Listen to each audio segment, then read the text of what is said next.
Dear students, today we will be talking about molecular mechanism of transcription.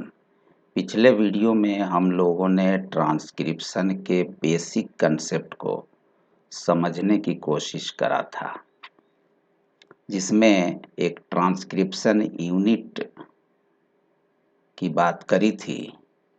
उसी को एक बार और हम लोग पहले रिमाइंड कर लेते हैं कि ट्रांसक्रिप्शन यूनिट क्या होता है।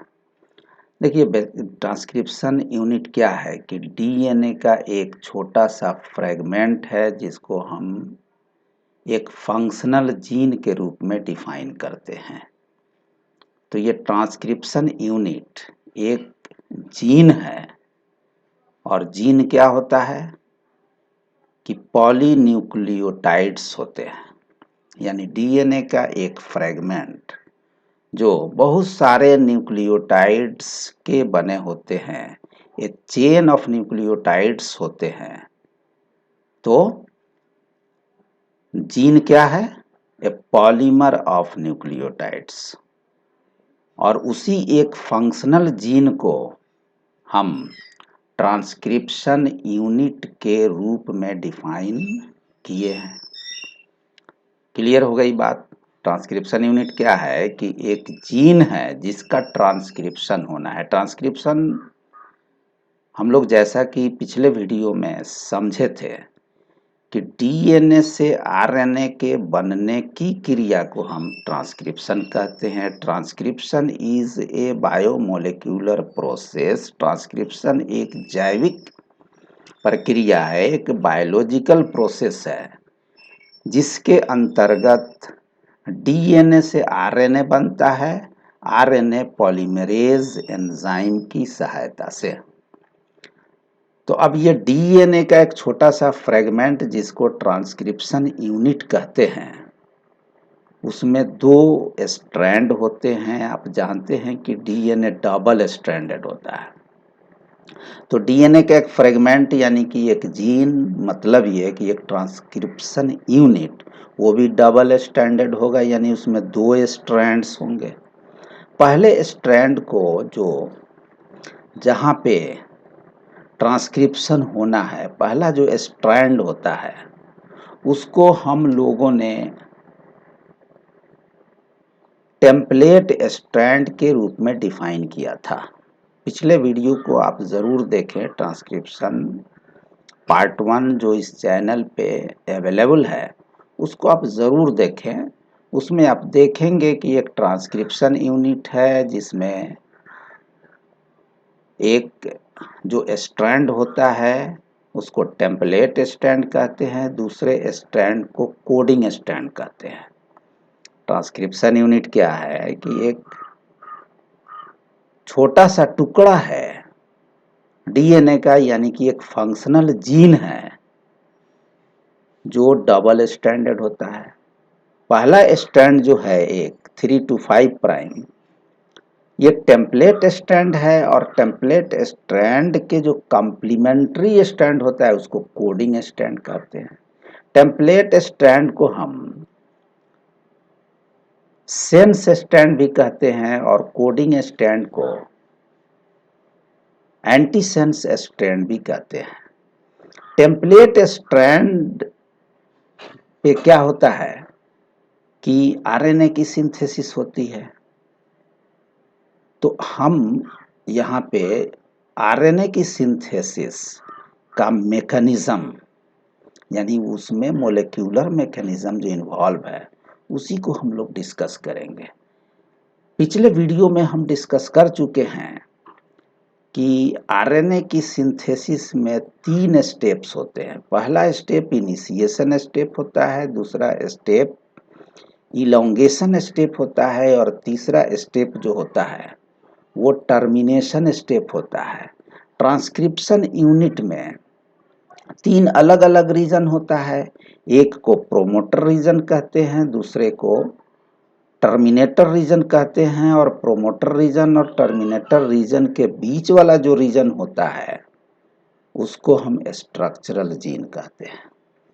अब देखिए ये पूरा प्रोसेस होता कैसे है, तो एक ट्रांसक्रिप्शन यूनिट जिसमें प्रोमोटर रीजन है जहाँ पे, वो असल में एक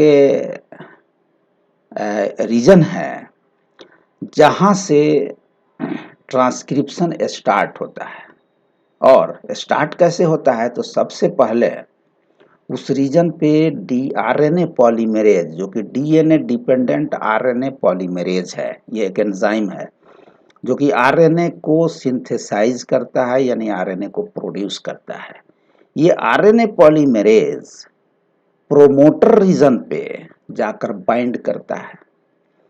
अब ये प्रोमोटर रीजन पे एक जो है गेटवे होती है, उसको इंटर करने का, ये आरएनए पॉलीमरेज की एंट्री कैसे होगी, तो एक एंट्री पॉइंट होता है, एक दरवाजा होता है, उस दरवाजे से आरएनए पॉलीमरेज इंटर कर जाता है प्रोमोटर रीजन में।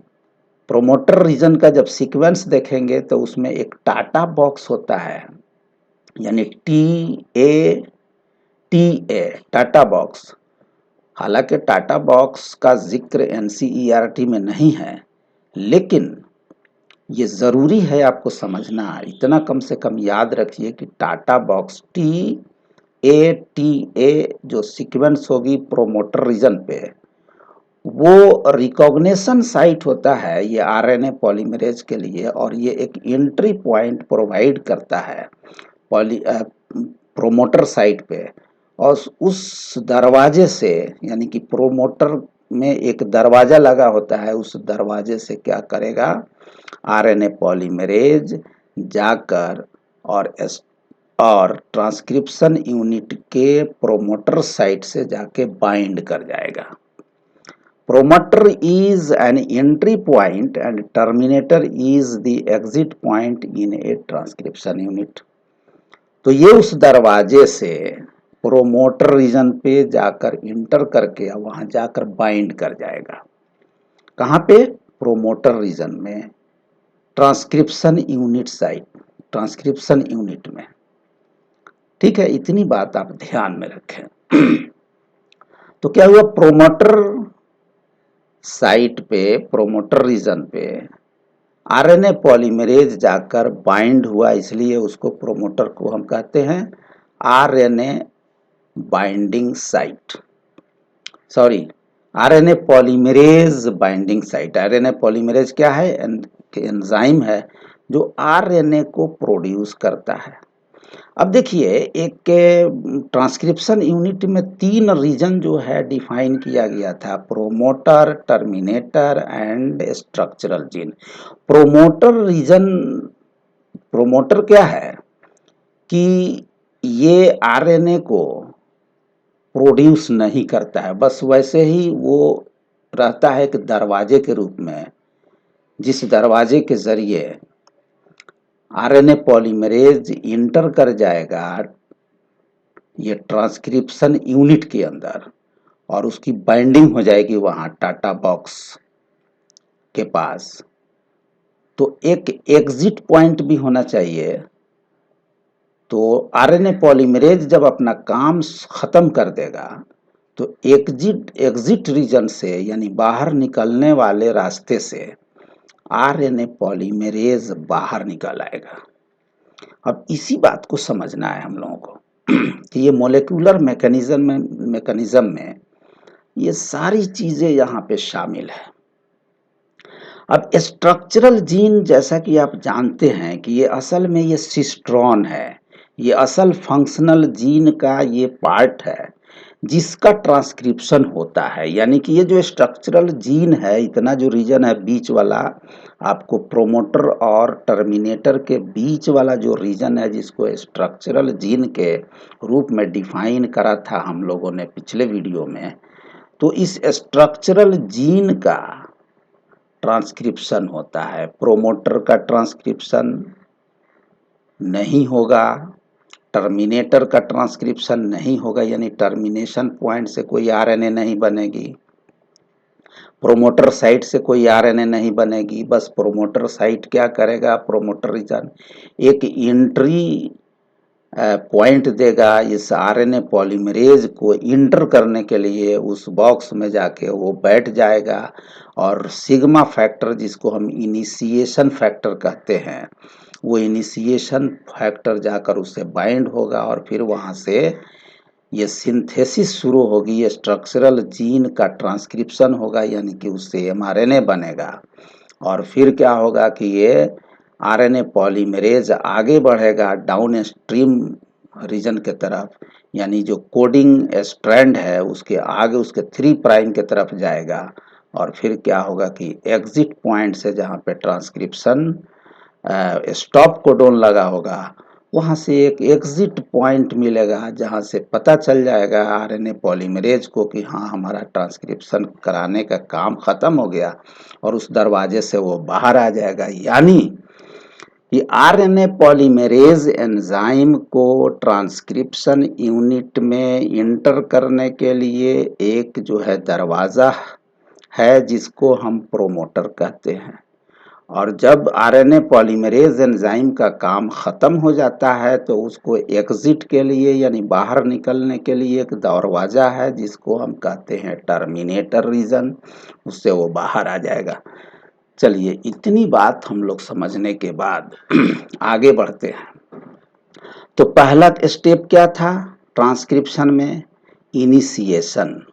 इनिशिएशन में क्या होगा? आरएनए पॉलीमरेज जाकर बाइंड कर जाएगा प्रोमोटर साइट पे, फिर सिंथेसिस का प्रोसेस जो है प्रोसीड होगा, आगे की तरफ बढ़ेगा, एक्सटेंशन होगा यानी कि पॉलीमराइजेशन रिएक्शन होगी, आरएनए का सिंथेसिस होगा यानी आरएनए की प्रोडक्शन होगा, और ये जो आरएनए का एक चेन आपको नजर आ रहा है वो कोडिंग स्टैंड का जो कम्प्लीमेंट्री स्टैंड है, टेम्पलेट स्टैंड जिसको कहते हैं, टेम्पलेट जो है सीक्वेंस, कम्प्लीमेंट्री सीक्वेंस प्रोवाइड करेगा सीक्वेंस, और उस सीक्वेंस के हिसाब से आरएनए मॉलिक्यूल की ग्रोथ होगी यानी कि एक्सटेंशन होगा यानी पॉलीमराइजेशन रिएक्शन होगी, और उसमें से आरएनए मॉलिक्यूल बाहर जो है निकलते चला आएगा यानी कि एक्सटेंशन होगा। लास्ट में क्या होता है कि जैसे ही टर्मिनेशन पॉइंट आएगी, उस टर्मिनेशन पॉइंट पे आरएनए सिंथेसिस का टर्मिनेशन हो जाएगा और आरएनए, नया आरएनए यानी नेसेंट एमआरएनए मॉलिक्यूल, यहाँ एमआरएनए हमने लिखा है लेकिन टीआरएनए, आरआरएनए एंड एमआरएनए सारे की सिंथेसिस होती है बिल्कुल इसी तरीके से बैक्टीरिया के अंदर। और यूकैरियोट में थोड़ा सा डिफरेंसेज है, उसके लिए अलग अलग एंजाइम यूज होता है, लेकिन प्रोकैरियोटिक सेल के अंदर, प्रोकैरियोटिक जीनोम में एक ही आरएनए पॉलीमरेज तीनों तरह के आरएनए को सिंथेसाइज कर लेता है जो प्रोटीन सिंथेसिस में भाग लेते हैं। तो क्या होता है एक्सटेंशन में, जैसे ही ग्रो कर गया ये आरएनए एमआरएनए, तो जैसे ही स्ट्रक्चरल जीन का ट्रांसक्रिप्शन हो जाएगा यानी कि वो आरएनए प्रोड्यूस कर लेगा, तो टर्मिनेटर जो होता है वो टर्मिनेटर पे एक स्टॉप कोडोन लगी होती है, उस स्टॉप कोडोन को आरएनए पॉलीमरेज देखते ही पहचान लेती है और उसको समझ में आ जाता है कि अब हमें जो है इस ट्रांसक्रिप्शन यूनिट से बाहर निकल आना है। तो ट्रांसक्रिप्शन यूनिट में जो एग्जिट पॉइंट है, जो टर्मिनेटर रीजन है, उस टर्मिनेटर रीजन पे जो एग्जिट पॉइंट है, उस एग्जिट पॉइंट से होते हुए आरएनए पॉलीमरेज बाहर निकल आएगा। और रो फैक्टर जो, जिसको हम टर्मिनेशन फैक्टर कहते हैं, और रो फैक्टर उसको कहते हैं, रो फैक्टर क्या करेगा कि आरएनए, नए आरएनए मॉलिक्यूल को यानी कि नया आरएनए को लेकर बाहर निकल आता है। ठीक है, तो इस तरीके से आरएनए की सिंथेसिस कंप्लीट हो जाती है। तो आरएनए की सिंथेसिस में पहला पॉइंट था इनिशिएशन, दूसरा इलोंगेशन और तीसरा टर्मिनेशन। तो इसका टर्मिनेशन हो जाएगा। Extension of polymerization reaction occurs as RNA polymerase moves towards the downstream। Downstream हमने बताया था कि टर्मिनेटर रीजन के तरफ वाला जो पार्ट है कोडिंग स्ट्रैंड पे, उसको हम कहते हैं डाउनस्ट्रीम, और जो प्रोमोटर रीजन के पास जो सीक्वेंस होता है उसको हम अपस्ट्रीम कहते हैं। डाउनस्ट्रीम और अपस्ट्रीम के बीच में स्ट्रक्चरल जीन होता है, और स्ट्रक्चरल जीन का असल में ट्रांसक्रिप्शन होता है। ठीक है, और ट्रांसक्रिप्शन करता कौन है? तो वो डीएनए करता है। डीएनए का एक फंक्शन है, डीएनए का ट्रांसक्रिप्शन होता है, उससे आरएनए बनता है। चलिए इतनी बात हम लोग समझ चुके हैं। तो मैकेनिज्म में बस इतनी सी बात है कि इनिशिएशन, इलोंगेशन, टर्मिनेशन। इनिशिएशन कैसे होता है? तो जैसा कि मैंने अभी बताया, पिछले वीडियो में भी बताया था, इसका जिक्र किया था कि होलो एंजाइम जो कि फंक्शनल एंजाइम है, वो क्या करता है कि आरएनए की सिंथेसिस कराता है। सबसे पहले जो आरएनए पॉलीमरेज का कोर एंजाइम है, जिसमें कई सब यूनिट्स होते हैं, वो जाकर टाटा बॉक्स पे यानी प्रोमोटर साइट पे जाकर बाइंड करता है, यानी कि उसकी बाइंडिंग होगी, वहां बाइंड करेगा। फिर वहां पे क्या होगा कि टेम्परेचर बढ़ जाता है, चूंकि एक जीन जो होता है वो उसमें डबल हेलिक्स होता है, डबल हेलिकल स्ट्रक्चर होता है, एक दूसरे के कॉम्प्लीमेंट्री स्ट्रैंड होते हैं उसमें, जैसा कि template strand and coding strand का जिक्र हम लोग कर चुके हैं।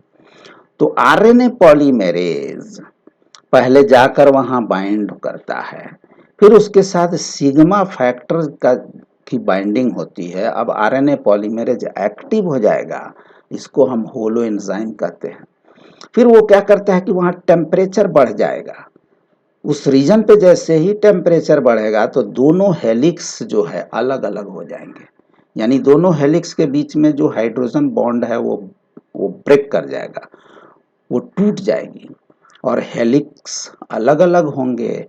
उसमें क्या होगा कि फिर वहां से ट्रांसक्रिप्शन का इनिशिएशन होगा। ट्रांसक्रिप्शन इनिशिएशन फैक्टर वहां पे आरएनए पॉलीमरेज के साथ बाइंड कर जाता है, जैसे सिग्मा फैक्टर आप देख रहे हैं।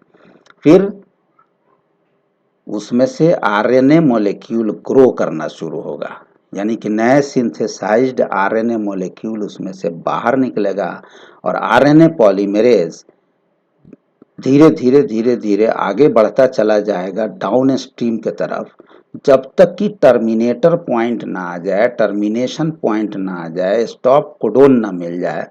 तो जैसे ही उसको स्टॉप कोडोन मिलेगा तो आरएनए की टर्मिनेशन हो जाएगी। टर्मिनेशन कौन कराएगा? तो रो फैक्टर, आप फिगर में देख रहे हैं कि rho factor is the termination factor. ये क्या करेगा कि आरएनए को खींच कर उसमें से, जैसे किसी हम हाथ से पकड़ के किसी दरख्त के डाली को, छोटे से पतले से अगर डाली है तो उसको हम आसानी से तोड़ सकते हैं, तो समझिए कि उसी तरह से वो जो newly grown, newly synthesized RNA molecule है, उसको रो फैक्टर क्या करता है कि पकड़ के बाहर खींच देता है। वो क्या हुआ कि ट्रांसक्रिप्शन यूनिट से बाहर आ गया। अब क्या है कि रो इज टर्मिनेशन फैक्टर, इसी लिए कहा जाता है रो को टर्मिनेशन फैक्टर। चलिए, नए आरएनए का जन्म हुआ। नए आरएनए का जन्म कहाँ से हुआ? तो डीएनए से हुआ। डीएनए का छोटा सा पार्ट होता है ट्रांसक्रिप्शन यूनिट। ट्रांसक्रिप्शन यूनिट से एक नए आरएनए का जन्म हुआ। जन्म देने वाला कौन है? ट्रांसक्रिप्शन यूनिट, यानी कि डीएनए। तो ये सारी चीजें हैं इसमें, ये मैकेनिज्म है ट्रांसक्रिप्शन का।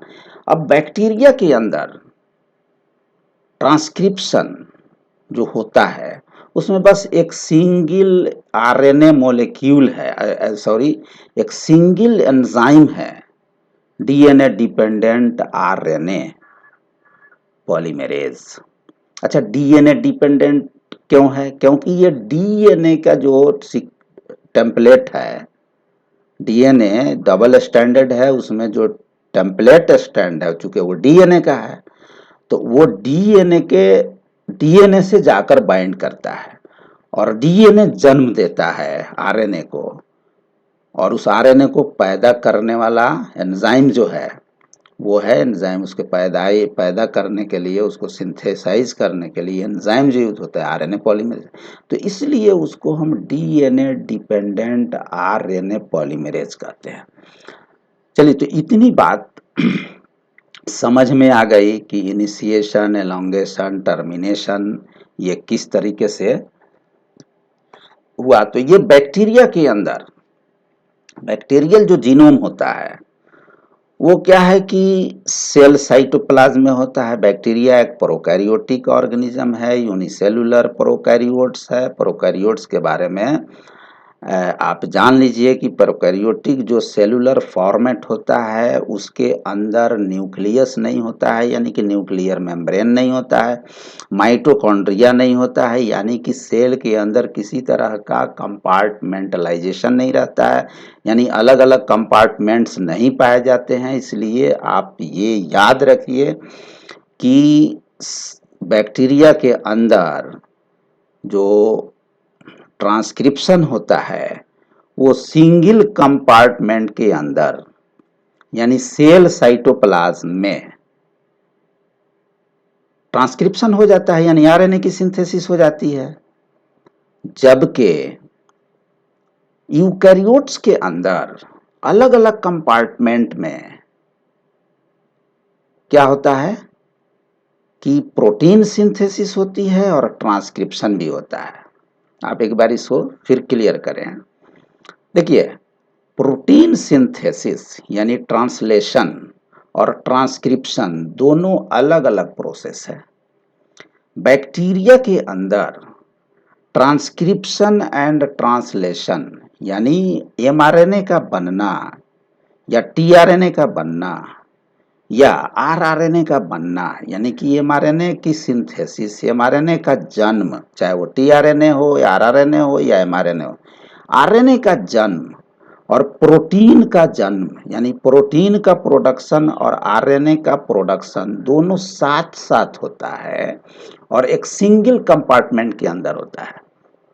क्योंकि प्रोकैरियोट में, बैक्टीरिया में कंपार्टमेंट्स अलग अलग नहीं होते हैं, उसमें न्यूक्लियस नहीं होता है, उसमें माइटोकॉन्ड्रिया नहीं होता है, उसमें सेल साइटोप्लाज्म के अंदर ही सब कुछ होता है।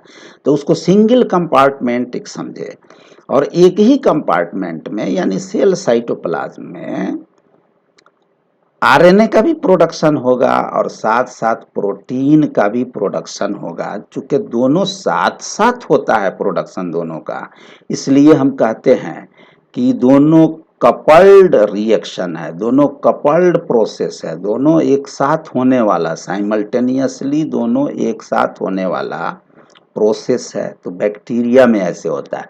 लेकिन अगर हम यूकैरियोट्स के अंदर देखें, यूकैरियोट्स का मतलब ये है कि वैसे ऑर्गेनिजम्स जो जो यूकैरियोटिक सेल से बने होते हैं, यानी जिसमें यूकैरियोटिक सेल्स होते हैं। अब यूकैरियोटिक सेल्स का फॉर्मेट देखेंगे, यानी यूकैरियोटिक सेल किसे कहते हैं, तो देखेंगे कि उसमें वेल ऑर्गेनाइज्ड न्यूक्लियर मेम्ब्रेन्स होते हैं, यानी न्यूक्लियस होता है। न्यूक्लियस के अंदर ट्रांसक्रिप्शन होता है और ट्रांसलेशन कहाँ होता है, न्यूक्लियस के बाहर सेल साइटोप्लाज्म में। तो ट्रांसक्रिप्शन न्यूक्लियस के अंदर होगा और ट्रांसलेशन यानी प्रोटीन सिंथेसिस न्यूक्लियस के बाहर होगा, यानी सेल साइटोप्लाज्म में होगा। तो मतलब यह हुआ कि ट्रांसक्रिप्शन एंड ट्रांसलेशन दोनों अलग अलग कंपार्टमेंट्स में होंगे, इसलिए वो कपल्ड प्रोसेस नहीं है, साथ साथ होने वाला प्रोसेस नहीं है। एक ट्रांसक्रिप्शन का प्रोसेस वो न्यूक्लियस के अंदर होता है और न्यूक्लियस के अंदर से एमआरएनए बनकर बाहर निकलता है सेल साइटोप्लाज्म में। फिर ट्रांसलेशन होता है उसका, यानी प्रोटीन सिंथेसिस होती है। तो ये जो है बुनियादी डिफरेंसेज है। तो ट्रांसक्रिप्शन इन यूकैरियोट्स में जरा हम लोग देखते हैं कि कौन कौन से स्टेप्स हैं। तो जिस तरीके से ट्रांसक्रिप्शन इन प्रोकैरियोट्स था, यानी कि बैक्टीरिया में ट्रांसक्रिप्शन के जो स्टेप्स थे वो सेम स्टेप्स यहाँ पर भी है। यहाँ पर भी इनिशिएशन, एलोंगेशन एंड टर्मिनेशन है। यहाँ पर भी प्रोमोटर रीजन होगा एक ट्रांसक्रिप्शन यूनिट में, और वहाँ प्रोकैरियोट में भी एक प्रोमोटर था, स्ट्रक्चरल जीन था एंड टर्मिनेटर था। फर्क ये है कि वहाँ पे ट्रांसक्रिप्शन जो है कराने के लिए एक ही एंजाइम यूज होता है जिसको आरएनए पॉलीमरेज कहते हैं, और यहाँ पर भी आरएनए पॉलीमरेज यूज होगा, लेकिन टीआरएनए को सिंथेसाइज करने के लिए अलग आरएनए पॉलीमरेज यूज होगा। आरआरएनए को सिंथेसाइज करने के लिए अलग आरएनए पॉलीमरेज यूज होगा, और एमआरएनए को सिंथेसाइज करने के लिए अलग आरएनए पॉलीमरेज यूज होगा। तो इसलिए आरएनए पॉलीमरेज यहाँ पे 3 तरह के होंगे: RNA polymerase 1, RNA polymerase 2, RNA polymerase 3। RNA polymerase 1 किसको ट्रांसक्राइब करेगा, यानी कि किसको पैदा करेगा? तो आरआरएनए को। आरआरएनए को पैदा करने में जो एंजाइम यूज होगा उसको हम कहेंगे RNA polymerase 1। RNA polymerase 1 produce rRNA. RRNA में कई तरह के आरआरएनए होते हैं। 20S आरआरएनए है, 18S आरआरएनए है, 5.8S आरआरएनए है। तो ये तीनों जो आरएनए के जो सब टाइप्स हैं उसका प्रोडक्शन आरएनए पॉलीमरेज 1 के जरिए होता है। ठीक है। आरएनए सेकेंड पॉलीमरेज जो है ये एचएनआरएनए को प्रोड्यूस करता है, और आरएनए पॉलीमरेज 3 जो है वो टीआरएनए को ट्रांसक्राइब करेगा, 5S आरआरएनए को ट्रांसक्राइब करेगा एंड एसएनआरएनए को ट्रांसक्राइब करेगा। तो ये अलग अलग 3 तरह के आरएनए पॉलीमरेजेज यूकैरियोटिक जीनोम के अंदर ये ट्रांसक्रिप्शन के प्रोसेस को, ट्रांसक्रिप्शन के काम को अंजाम देता है। तो in eukaryotes transcription is a complex molecular process. In bacteria, transcription and translation occur simultaneously. 3 different RNA polymerases are required for transcription in eukaryotic genome. ठीक है, इतनी बात समझ में आ गई। अब देखिए ये जो यूकैरियोट्स के अंदर ट्रांसक्रिप्शन का मैकेनिज्म है थोड़ा सा प्रोकैरियोट से डिफरेंट है। यूकैरियोट में जो न्यूली ट्रांसक्राइब्ड आरएनए होता है उसको हम एचएनआरएनए कहते हैं। एचएनआरएनए का मतलब है हेटेरोजीनस न्यूक्लियर आरएनए। उसमें क्या होता है कि जो नए सिंथेसाइज्ड आरएनए मॉलिक्यूल है उसमें इंटरवेनिंग सीक्वेंसेज होते हैं, यानी कि उसमें इंट्रॉन्स भी होगा, उसमें एक्सॉन्स भी होगा। इंट्रॉन कहते हैं नॉन कोडिंग सीक्वेंस को, और एक्सॉन कहते हैं कोडिंग सीक्वेंसेज को। नॉन कोडिंग सीक्वेंस का प्रोटीन सिंथेसिस में कोई यूज नहीं है, उसकी कोई पार्टिसिपेशन नहीं है, इसलिए नॉन कोडिंग सीक्वेंस जिसको इंट्रॉन के रूप में हम लोगों ने डिफाइन किया था, पिछले वीडियो आप देख सकते हैं। तो इंट्रॉन का रिमूवल जरूरी होता है, यानी कि इंट्रॉन को उसको कट करके और एमआरएनए से निकालना जरूरी होता है। तो इस इंट्रॉन के निकालने के प्रोसेस को, that is the removal of intron from hnRNA, is known as splicing. तो मतलब ये हुआ कि यूकैरियोटिक आरएनए के प्रोडक्शन में बहुत झमेला है, उसमें कई तरह के कॉम्प्लिकेशन है। प्रोकैरियोटिक आरएनए के प्रोडक्शन में किसी तरह का कॉम्प्लिकेशन नहीं है, बिल्कुल सिंपल है। सीधे सीधे आरएनए ये आरएनए पॉलीमरेज आकर प्रोमोटर पे बाइंड करता है और इनिशिएशन फैक्टर वहाँ लगेगा सिग्मा फैक्टर और एक्सटेंशन हो जाता है, यानी कि आरएनए की सिंथेसिस हो जाती है। रो फैक्टर आकर उस आरएनए को बाहर निकाल देता है, यानी कि सिंथेसाइज्ड आरएनए को बाहर निकाल देता है और प्लस आरएनए पॉलीमरेज बाहर आ जाता है। इसी में किसी तरह का कोई कॉम्प्लिकेशन नहीं, बिल्कुल सिंपल प्रोसेस है। लेकिन यहाँ पे यूकैरियोटिक ट्रांसक्रिप्शन में क्या होता है कि बहुत जो है कॉम्प्लेक्स प्रोसेस है। पहले एचएनआरएनए बनेगा जिसको हम हेट्रोजीनस न्यूक्लियर आरएनए कहते हैं। इस आरएनए के सीक्वेंस में इंट्रॉन होता है और एक्सॉन भी होता है। इंट्रॉन को आरएनए से कट करके निकाल कर बाहर करना होता है। इसके कट करके निकाल कर बाहर करने के प्रोसेस को हम आरएनए स्प्लाइसिंग कहते हैं। What is RNA splicing? यानी कि splicing is the removal of intron from hnRNA. जब इसकी रिमूवल हो जाएगी तो फिर जो है जो एक्सॉन्स है यानी कोडिंग सीक्वेंसेज है वो सब फिर जो है एक दूसरे से वो बाइंड करेगा। वहाँ पर भी पॉलीमेराइज, वहाँ पे भी फॉस्फोडाइस्टर बॉन्ड बनेंगे और जो बिल्कुल प्रोसेस्ड आरएनए होगा यानी कि भी इंट्रॉन फ्री आरएनए, उसमें से इंट्रॉन निकल चुका है तो उसको हम कहेंगे प्रोसेस्ड एमआरएनए। और ये प्रोसेस्ड एमआरएनए डिग्रेड ना हो जाए इसलिए 5 एंड पे, इसका जो 5 प्राइम एंड है वहाँ पे कैपिंग होती है। उस कैपिंग में क्या होता है कि वहाँ पे गुएनोसिन 7 मिथाइल गुएनोसिन ट्राइफॉस्फेट की कैपिंग हो जाती है। सीधे आप यहाँ पे एनसीईआरटी के मुताबिक जो हमें पढ़ना है वो सीधे सीधे कहिए कि 5 एंड पे कैपिंग होता है और 3 एंड पे पॉलीएडिनाइलेशन होता है, यानी कि बहुत सारे 100 से 200 तक एडिनिन जो है आकर वहाँ पे जुड़ेगा, उसको हम कहते हैं पॉलीएडिनाइलेशन। और पॉलीएडिनाइलेटेड 3 एंड को हम कहते हैं पॉली ए टेल।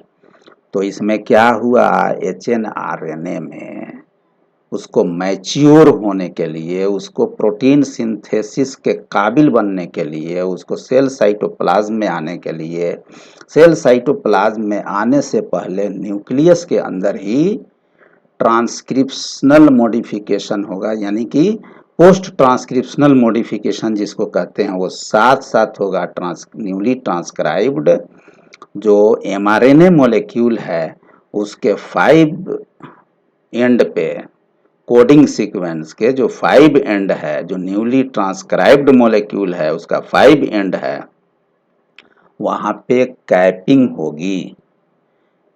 ठीक है, उसको हम कहते हैं 5 एंड कैपिंग।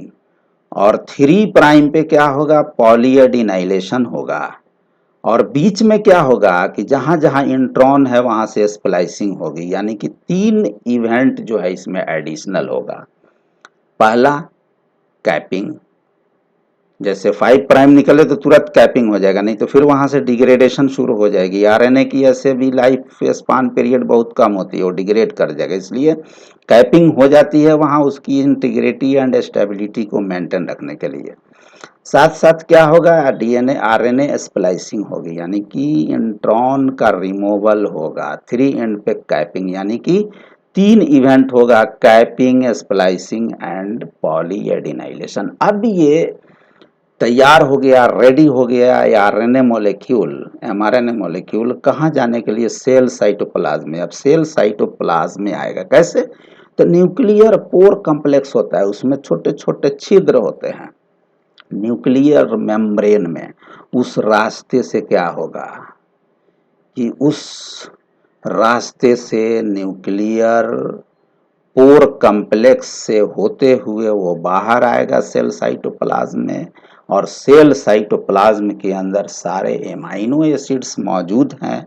उस एमाइनो एसिड्स के सहायता से, टीआरएनए की सहायता से और आरआरएनए की सहायता से क्या होगा, प्रोटीन की सिंथेसिस हो जाएगी। प्रोटीन की सिंथेसिस में एमआरएनए की जरूरत है। एमआरएनए क्या करेगा कि जेनेटिक कोड के रूप में सीक्वेंस प्रोवाइड करेगा। टीआरएनए क्या करता है कि सेल के अंदर जितने भी अमाइनो एसिड्स है जिसको प्रोटीन बनाने के लिए जिसकी ज़रूरत है, लगभग 20 टाइप्स ऑफ अमाइनो एसिड्स की ज़रूरत होती है, तो एक एक अमाइनो एसिड्स को अलग अलग टीआरएनए मॉलिक्यूल अपने ऊपर लोड करेगा, यानी पकड़ पकड़ के सेल से ढूंढ ढूंढ कर ले आएगा और आरएनए के साथ मिलकर, राइबोसोमल आरएनए के साथ मिलकर वो क्या करेगा कि पेप्टाइड बॉन्ड बनाता चला जाएगा। इस तरीके से प्रोटीन सिंथेसिस होती है। प्रोटीन सिंथेसिस होने से पहले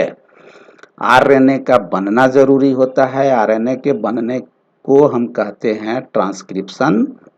और आरएनए बनाता कौन है, तो डीएनए बनाता है। डीएनए का एक छोटा सा टुकड़ा जिसको जीन कहते हैं, वो जीन आरएनए को पैदा करता है और आरएनए प्रोटीन को पैदा करता है। मतलब ये हुआ कि ये जो है आरएनए बहुत काम का चीज है। आरएनए नहीं बनेगा तो प्रोटीन की सिंथेसिस नहीं होगी। प्रोटीन की सिंथेसिस नहीं होगी तो एंजाइम का प्रोडक्शन नहीं होगा। एंजाइम का प्रोडक्शन नहीं होगा तो फिर सेल काम ही नहीं करेगा, क्योंकि एंजाइमेटिक फंक्शन ही तो हमारे बॉडी के अंदर होता है। जितने भी मेटाबॉलिक एंड फिजियोलॉजिकल एक्टिविटीज़ हमारे बॉडी के जरिए परफॉर्म किए जाते हैं, सब के सब मेटाबॉलिक एक्टिविटी है। और मेटाबॉलिज्म जैसा कि आप जानते हैं कि sum total of biochemical reactions occurs in our body और in a cell is known as metabolism. बिना मेटाबॉलिज्म के